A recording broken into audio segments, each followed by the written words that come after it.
सत श्री अकाल, welcome to Bluebird. US का आप इंटरव्यू देने जा रहे हैं और आपके मन में डाउट्स हैं कि कैसे क्वेश्चन आएंगे और कैसे आप आंसर करेंगे। ये आपके अंदर डाउट चल रहा है और आप सीखना चाह रहे हैं। इस टाइम पे आप जानना चाह रहे हैं कि किस तरह के क्वेश्चन पूछे जा सकते हैं और उनके आंसर कैसे होने चाहिए। तो ये वीडियो आपके लिए ही है और इस वीडियो को एंड तक ज़रूर देख, क्योंकि इस वीडियो में हम आपको कंप्लीट वो इन्फॉर्मेशन देने वाले हैं जो आपको ईजिली नहीं मिलती है कहीं पे, क्योंकि उसमें कई चीज़ें बढ़ा चढ़ाकर इस तरीके से बताई जाती हैं जो प्रैक्टिकली पॉसिबल नहीं होती हैं। हम आपके साथ सिर्फ वही डिस्कस करने वाले हैं जो प्रैक्टिकल पॉसिबल है और जिसके बारे में वीज़ा ऑफिसर जानना चाहता है और आपके मुंह से वो क्वेश्चन के आंसर उस तरीके से सुनना चाहता है। तो इस वीडियो का एंड तक देखें और यदि आप हमारे चैनल पे नए हैं तो इस चैनल को सब्सक्राइब कर दें। ऐसी और वीडियोस जो हैं इस चैनल पे आती रहती हैं। मेरा मानना ये है कि यूएस का वीज़ा लेना बहुत डिफ़िकल्ट भी है और बहुत ज़्यादा ईजी भी है।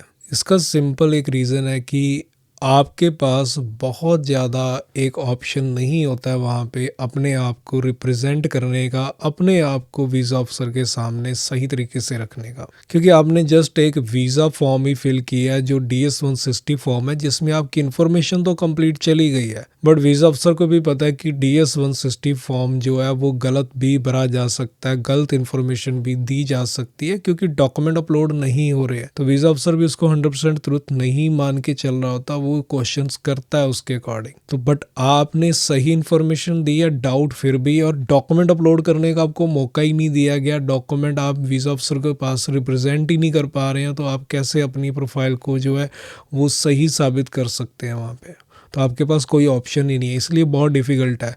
बट इजी इसलिए है कि आपने जस्ट एक फॉर्म फिल किया और वीज़ा अफसर के सामने आप रिप्रेजेंट हुए, उसने 3 से 4 क्वेश्चन आपसे पूछे और आपका वीज़ा अप्रूव कर दिया, बस इतना ही काम है वहाँ पे। तो इसलिए बहुत इजी भी है। हम इसको और भी इजी बनाएंगे। हम बात करेंगे वीज़ा अफसर आपकी प्रोफाइल में क्या देखता है और आप में वो क्या देखना चाहता है, तो इसके बारे में बात इस वीडियो में होने वाली है। कोई इंटरव्यू देके आया हो तो आप उनसे बात करके देखें, क्योंकि सबसे बढ़िया एक्सपीरियंस आपको इनसे मिलेगा जो इंटरव्यू देके आए हैं उनसे बात करें, चाहे वो रिफ्यूज़ हुए चाहे उनको वीज़ा मिला है, आप दोनों से ही बात करें, क्योंकि आपको दोनों से ही सीखने को मिलने वाला है। तो हमारे पास जो कैंडिडेट आते हैं जिनके वीज़ा अप्रूव होते हैं और जिनका वीज़ा रिफ्यूज़ होता है, दोनों से बात करने पे जो चीज़ें क्लियर होती हैं वही हम आपके साथ जो है शेयर करने वाले हैं, क्योंकि वही चीज़ें इंपॉर्टेंट है। बाकी गूगल पे बहुत कुछ लिखा हुआ है, यूट्यूब पे बहुत कुछ है, वो सब चीज़ें व्यूज़ लेने के लिए भी हो सकती हैं, वो सब चीज़ें अपने मन गढ़ंत भी हो सकती हैं, लेकिन ज़रूरी नहीं वो आप पे इम्प्लीमेंट भी हों। बट चीज़ें कुछ इस तरीके से होनी चाहिए, आपको इस तरीके से समझ आ जानी चाहिए कि जो आपके लिए ईजी हो अपने अकॉर्डिंग आंसर देना। यदि आप अपने अकॉर्डिंग आंसर दे पा रहे हैं तो वो ज़्यादा जेन्युइन माना जाएगा, उसमें वीज़ा अफसर आपको ज़्यादा जेन्युइन मानेगा, उस केस में आपके वीज़ा के चांस हाई ज़्यादा रहने वाले हैं।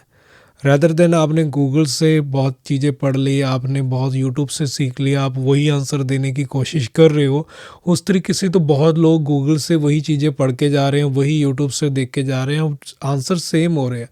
तो वीज़ा अफसर के सामने मल्टीपल पर्सन आ रहे हैं तो उसको समझ आ जाता है कि ये चीज़ें रटी हुई हैं और ये चीज़ें जेन्युइन है। तो बी जेन्युइन, ये पहला टिप्स है कि आप बी जेन्युइन रहें अपनी प्रोफाइल को लेके। बहुत लोग ये टिप्स देते हैं कि बहुत अच्छे कपड़े पहन के जाओ, आप शर्ट पहनो, कोट पैंट पहन के जाओ, ये करो वो करो, ऐसा कुछ नहीं है। आप बिल्कुल फॉर्मल होके जाओ, जैसे आप हो वैसे ही जाओ, कोई फ़र्क नहीं पड़ता। आपको टी शर्ट पसंद है आप टी शर्ट पहन के जाओ, आपको शर्ट पसंद है आप शर्ट पहन के जाओ, वो आप पे है कि आपको क्या अच्छा लगता है। आप कॉन्फिडेंट वहाँ पे लगने चाहिए। यदि आप कॉन्फिडेंट नहीं है तो आपके कपड़े वहाँ पे नहीं बोलेंगे, बोलना आपने है। तो ये एक टिप्स जो बहुत ही गलत दिया जाता है हमेशा, ये इतना मैटर नहीं करता। आप टूरिस्ट जा रहे हो, टूरिस्ट घूमते हुए आपने जेन्युइन तरीके से देखे होंगे। आप कहीं घूमने गए, आपने देखा टूरिस्ट कैसे घूमते हैं। टूरिस्ट निक्कर में भी घूम रहे हैं, टूरिस्ट टी शर्ट में भी घूम रहे हैं, टूरिस्ट हर तरह से घूमते हैं। आप टूरिस्ट वीज़ा के लिए जा रहे हो तो कपड़ों का वहाँ पे कोई लेना देना नहीं है। तो इसलिए इन चीज़ों पे आप बिल्कुल ना जाएं। पहली चीज़ अपने माइंड से बिल्कुल इस चीज़ को निकाल दें कि यदि आपको वहाँ पहुँच के ऐसा लग रहा है कि हाँ बहुत जिन्होंने, क्योंकि क्या होता है कि जब आप वीज़ा इंटरव्यू देने जा रहे हैं तो आपने बहुत अच्छी तैयारी की हुई है, आपका माइंड बिल्कुल पॉजिटिव है। लेकिन जब आप वहाँ पहुँचते हैं, आपको कोई ऐसा पर्सन मिल गया, उसने कह दिया ये कैसे आ गए भैया, आपने वाइट शर्ट भी नहीं पहनी हुई, आपने कोट पैंट नहीं पहना हुआ, आपको वीज़ा कैसे मिल जाएगा, आपको वीज़ा नहीं मिलने वाला। और आपके मन में वहीं से नेगेटिव थॉट आ गया, आपको लगा कि अब वीज़ा ही नहीं मिलेगा। ऐसा कुछ नहीं है। आपको कौन क्या बोल रहा है पूरे रास्ते में, या आपको पहले किसने क्या बोला, ये सब भूल जाओ। टोटली इंटरव्यू आपकी प्रेजेंटेशन पे है कि आप कैसे देने वाले हो। पहली चीज जो मैं बता रहा हूँ, बी जेन्युइन रहोगे तो कॉन्फिडेंट रहोगे, कॉन्फिडेंट रहोगे तो वीजा निकल जाएगा। क्वेश्चन के आंसर अब कैसे देने हैं, उसमें क्वेश्चन के आंसर जो होने वाले हैं वो बड़े सिंपल होंगे। आपने अपना DS-160 फॉर्म जो फिल किया है या आपने फिल करवाया है तो इन्फॉर्मेशन तो आपकी ही गई हुई है, चाहे आप फिल करो चाहे आपका ट्रैवल एजेंट फिल करे, इन्फॉर्मेशन तो आपकी ही गई है, आपने उसी के अकॉर्डिंग तो आंसर देने हैं। अपने DS-160 फॉर्म का जो प्रिंट निकाल लो, प्रिंट निकालने के बाद उसको पढ़ लो अच्छे तरीके से। जहाँ जहाँ पे आपको लग रहा है कि यहाँ पे क्वेश्चन हो सकता है वहाँ पे क्वेश्चन मार्क लगा लो। सिंपल तरीका है इसके इंटरव्यू की प्रिपरेशन करने का, क्योंकि वहाँ पे हर एक चीज़ है, आपके इनकम के बारे में, आपकी फैमिली के बारे में, आपके बारे में, ट्रैवल के बारे में, ट्रैवल प्लान के बारे में, हर चीज़ वहीं पे ही है। बस उसके आगे क्वेश्चन मार्क लगा लो, उन्हीं को क्वेश्चन बना लो। क्या पूछा जाएगा, आप करते क्या हो, ये क्वेश्चन होगा। आपके काम के बारे में, तो आपने काम के बारे में तो आपने DS-160 फॉर्म में बताया हुआ है, बस वही तो बताना है, इसमें कोई बड़ी चीज़ ही नहीं है। मैं एक वीज़ा एजेंट हूँ तो मेरे से क्वेश्चन पूछा जाएगा आप क्या करते हो, तो मैं तो यही कहूँगा कि मैं गाइड करता हूँ लोगों को कि कैसे वीज़ा अप्लाई करते हैं, मेरा काम ही ये है। तो मेरा काम ये है, मैं इसी के बारे में बताऊँगा। मैं वहाँ पे कुछ डेफिनेशन देने लग जाऊँ वहाँ पे ट्रैवल एजेंट की, तो वो कोई मैटर नहीं करता है, वो एक तरीका नहीं है। बड़े जेन्युइन होके बड़े फॉर्मल आंसर दो जो भी आप काम करते हो। आप एक शॉप चलाते हो तो सिंपल आप कहो कि मैं एक शॉप चलाता हूँ, इस चीज़ का मेरा बिजनेस है और ये प्रोडक्ट्स मैं बाय करता हूँ, उसके बाद मैं इसको सेल करता हूँ, तो वहाँ से मेरा प्रॉफिट आता है, बस मेरा ये बिजनेस मॉडल है।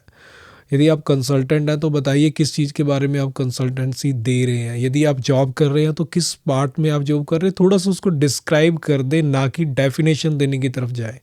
बड़ा फॉर्मल आंसर, ऐसे ही जैसे आप अपने फ्रेंड को बताते हो कि आप क्या करते हो, ना कि उस तरीके की डेफिनेशन हो, पूरा का पूरा एक रट्टा मारा हुआ हो, वैसा कुछ नहीं होता। बड़े फॉर्मल तरीके से बताएं कि आप करते क्या है, यही क्वेश्चन होता है। उसके बाद आपकी इनकम क्या है, इनकम आपकी जो ईयरली है वो बताएं। और यहाँ पे क्लियर चीज़ रखें, कई लोगों की कन्फ्यूज़न ये हो जाती है कि वो मंथली इनकम बता रहे होते हैं।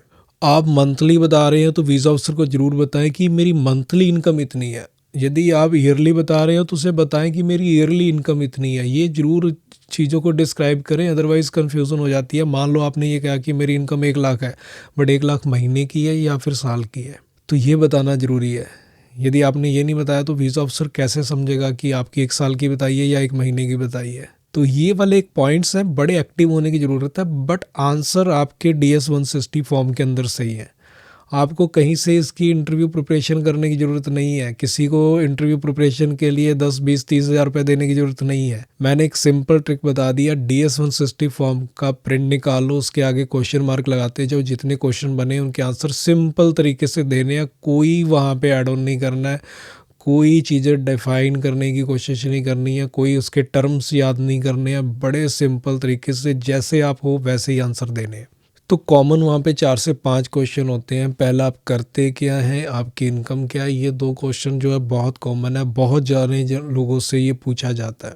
थर्ड की कॉमन क्वेश्चन है कि आपने कहीं ट्रैवल किया है या नहीं किया। किया है तो आपका वही आंसर है, नहीं किया है तो नो है। इसमें तो कुछ है ही नहीं कि आपको कोई याद करवाए, यार आपको कहीं पे गूगल पे सर्च करने की ज़रूरत है, कहीं पे सर्च करने की ज़रूरत नहीं है। तो बड़ा सिंपल है ये वाला पार्ट। नेक्स्ट जो चीज़ है अब है, आपके बारे में पूछा जा सकता है कि आपने ट्रैवल अभी थोड़े दिन पहले किया, आप दोबारा कैसे ट्रैवल कर रहे हो। ये कॉमन क्वेश्चन होता है। कई बार क्या होता है कि हम अभी कहीं से ट्रैवल करके आ रहे हैं, अभी साथ में ही हमने अपॉइंटमेंट बुक करी और अपॉइंटमेंट हमें मिल गई और अब हम जा रहे हैं इंटरव्यू देने के लिए, और इनकी गैप जो हुआ है वो 2 से 3 महीने का हुआ है। तो वीज़ा अफसर को लगता है कि इतना कितना कमा रहे हैं कि अभी आज ही तो कहीं से घूम के आए और आज फिर घूमने जा रहे हैं।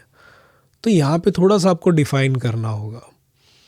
जब आप DS-160 फॉर्म फिल करते हैं उस टाइम थोड़ा ध्यान रखें कि आपकी ट्रैवल डेट आपस में क्लैश ना कर रही हो। आप आज ही आए हो, अगले दिन आप इंटरव्यू देने जा रहे हो, हफ्ते बाद आप ट्रैवल कर रहे हो, तो ऐसा क्या ज़रूरी है कि आप इतनी जल्दी ट्रैवल कर रहे हो। बट आप 3 महीने पहले आए थे और आपका ट्रैवल प्लान 4 महीने बाद का, तो 7 महीने का गैप हो गया, बिल्कुल ओके है। तो आप वीज़ा ऑफिसर को यही एक्सप्लेन कर दो कि मैं 3 महीने पहले गया था, बट मेरा ट्रैवल प्लान आज से 3 से 4 महीने बाद का है, तो इसलिए 6 महीने का गैप है। तो ऑब्वियसली मैं 6 महीने या 1 साल के अंदर कभी कभी घूमता हूँ, बट लास्ट मेरे ट्रैवल प्लान करने से मुझे मेरे अंदर ज़्यादा एक्साइटमेंट हो गई है, तो मुझे लगता है कि अभी मुझे घूमना चाहिए और भी। तो मैंने यूएस को इसलिए मैंने अभी घूमने का डिसाइड किया और मैंने यूएस को चूज़ किया हुआ। तो आपका आंसर जर्मन होना चाहिए वहाँ पे। अब यूएस को क्यों चूज़ किया, ये भी एक पार्ट होता है। तो यूएस को चूज़ करना एक कॉमन रीज़न है कि यूएस में दुनिया घूमने जा रही है, यूएस वर्ल्ड में एक बड़ी पावर है और यूएस का नाम पूरे वर्ल्ड में ज़्यादा फेमस है। कोई भी ऐसी कंट्री नहीं जिसको यूएस के बारे में ना पता हो। बहुत सी ऐसी कंट्रीज़ हैं जिनके बारे में आपको पता ही नहीं होगा कि इस नाम से कोई कंट्री भी है, लेकिन यूएस के बारे में ऑलमोस्ट सबको पता है। तो हम कह सकते हैं कि ऑलमोस्ट 90% लोगों को यूएस का पता तो रहता ही रहता है। जिसके अंदर अवेयरनेस है कंट्रीज़ के नाम के बारे में, हम कह सकते हैं कि 100% जो लोग ऐसे होते हैं। मैं ये, अब बच्चों को तो नहीं पता होगा कईयों को, लेकिन जो बड़े लोग हैं जिनको अदर कंट्रीज़ के नाम पता है, तो वो यूएस का नाम तो पहले ही आ जाता है वहाँ पे। तो इसलिए एक्साइटमेंट तो यूएस की रहेगी घूमने की, ये तो कॉमन है। तो इसलिए यूएस को बता सकते हो कि ये एक मेरा ड्रीम है, क्योंकि मैंने बहुत यूएस के बारे में सुना है, मैंने यूएस की मूवीज़ देखी हैं। बट मैं कहूँगा जो मैंने अभी आपको पॉइंट दिए हैं, सभी लोग ये कॉपी ना कर लें, अपनी रिसर्च करें। तो अपनी रिसर्च करो, उसके अकॉर्डिंग थोड़े उसमें पॉइंट ऐड करो कि यूएस में क्या क्या चीज़ें अच्छी हैं, आप वो पॉइंट आगे रख के अपनी प्रिपरेशन कर सकते हो। तो ये कॉमन क्वेश्चन है जो मैं अभी रिपीट कर रहा हूँ। पहला कि आप करते क्या हैं, इनकम क्या है आपकी ट्रैवल हिस्ट्री क्या है, आपने यूएस क्यों चूज़ किया हुआ है। तो ये कॉमन क्वेश्चन है जो नॉर्मल आपसे पूछे जाते हैं। अब इसके अलावा जो अलग क्वेश्चन हो सकते हैं वो ये हो सकता है कि आप अफोर्ड कैसे करोगे, आपके पास फंड्स कितने हैं। तो ये कॉमन और क्वेश्चन होंगे, वो भी आपके जो फंड्स आपके अकाउंट में पड़े हैं आपने वही बोलना है। तो कईयों को लगता है कि नहीं मेरे पास 10 लाख है, मैं 10 लाख बोलूँगा तो वीज़ा नहीं मिलेगा। ऐसा कुछ नहीं है। आपके पास 10 लाख है तो 10 लाख बोलो, कोई प्रॉब्लम नहीं, 10 लाख वालों को वीज़ा मिलता है। हाँ, ये चीज़ ठीक है कि आपके पास 5 लाख रुपए फंड होगा और आप कहें कि मेरे पास 5 लाख रुपए और मैं यूएस घूमने जा रहा हूँ, तो ऑब्वियसली वीज़ा अफसर आपको वीज़ा नहीं देगा वहाँ पे। तो ये कॉमन चीज़ है, तो आपको ये चीज़ें बतानी पड़ेंगी वहाँ पे। तो ये सारे पॉइंट्स को देखते हुए आप अपना जो है प्रिपरेशन करें, और मैं उम्मीद करता हूँ कि ये इन्फॉर्मेशन आपके लिए काम की होगी, क्योंकि क्वेश्चन याद करना इतना इम्पॉर्टेंट नहीं है या उनके आंसर याद करना इतना इम्पॉर्टेंट नहीं है। आपके लिए ज़्यादा इम्पॉर्टेंट है बी जेन्युइन होना, और साथ में अपने DS 160 फॉर्म को पढ़ना और उसके अंदर जितने क्वेश्चन हैं उनको क्वेश्चन मार्क करना, और उनके आंसर जो जेन्युइनली आपने DS 160 फॉर्म में दिए वही वीज़ा अफसर को देने। बहुत सिंपल है इंटरव्यू जो है क्रैक करना। बट मैं ये नहीं कहूँगा कि ये सब चीज़ें हैं तो वीज़ा मिलेगा ही मिलेगा, क्योंकि ऑन द स्पॉट वीज़ा अफसर पे भी डिपेंड करता है, वीज़ा अफसर के मूड पे भी डिपेंड करता है, और आपके कॉन्फिडेंट पे भी डिपेंड करता है। तो हमेशा ये नहीं हो सकता कि आपके ये सब चीज़ें हैं तो वीज़ा मिल ही जाएगा, ऐसा कभी नहीं होता। बट ये है कि आप इस तरीके से करेंगे तो वीज़ा चांसेस आपके हाई रहेंगे, और आपको इन चीज़ों के लिए किसी को बहुत ज़्यादा पे करने की ज़रूरत नहीं है, क्योंकि यूएस के वीज़ा के नाम पे बहुत लोग 10-10 लाख रुपया भी ले लेते हैं। ये वीज़ा सिर्फ 15,000 रुपये का है, ना कि 10 लाख का। तो ये चीज़ों का ध्यान रख के ही अपना जो है अप्लाई करें और इंटरव्यू की प्रिपरेशन करें। उम्मीद करता हूँ ये इन्फॉर्मेशन आपके लिए काफ़ी काम की होगी। ऐसी और वीडियोस देखनी हो तो चैनल को सब्सक्राइब कर दें। मिलते हैं फिर एक नई वीडियो में। सत श्री अकाल।